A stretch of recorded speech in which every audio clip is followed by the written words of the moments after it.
Tonight, you are going rogue. You are taking a ride. Governor Palin on the record. Governor, nice to see you. So, Governor, do they read in Alaska?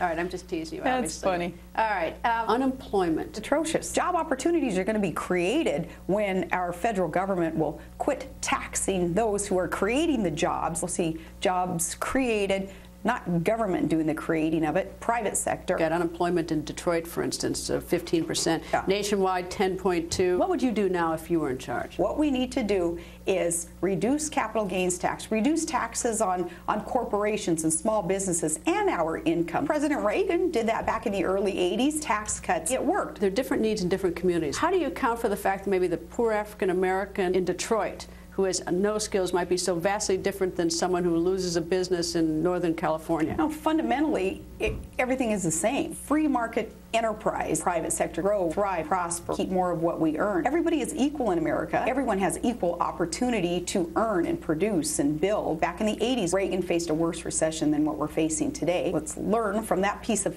American history and apply the same solutions. What about health care reform? There's common sense solutions to this reform. We don't have to just assume that the only solution to the health care challenges that America faces is for government to come in and take it over. Heaven forbid. Okay, government, you bureaucrats, you take it over. We can't figure out any innovative solutions, no intelligent solutions coming from us. Government, you do it for us. What do we do about the very poor? We still have a segment of our society who are really down and out. We have hungry people in this country. Even the very poor need to be able to capitalize on those free market principles, not look at. Government shouldn't be looking at increasing the taxes on what government bureaucrats call the very rich. The very poor will be made much healthier, much more prosperous if our economy can get back on the right track by those free market principles finally being applied again. What about Pakistan? What would you do there? Geez, well, with India too. Hey, the last thing that this world needs is conflict between these two countries.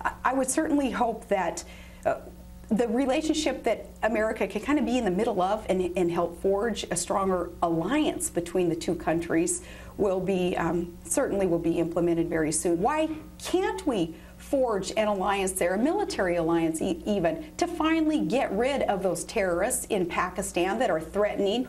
Why can't we get these folks together in such a volatile world? Parts of our world could be literally blown up with these nuclear arms. I certainly don't have the answers to any of these places. Not one person does. Up next, you take a ride on Governor Palin's book tour bus.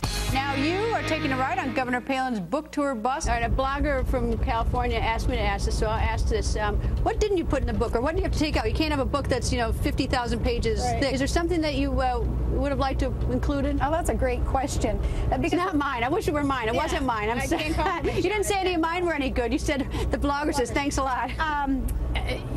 No, I think that we covered a lot of important facts. I wish that I could have talked more about the people in my life. In fact, I personally would have had a much better time writing the book had it been about anybody but me. And I'm glad that writing exercise is over. I hope I never have to write about myself again. Probably like you too, Greta. Would you want to sit down there and just write about yourself day after day? Not particularly. No. We have much more with Governor Palin coming tomorrow night.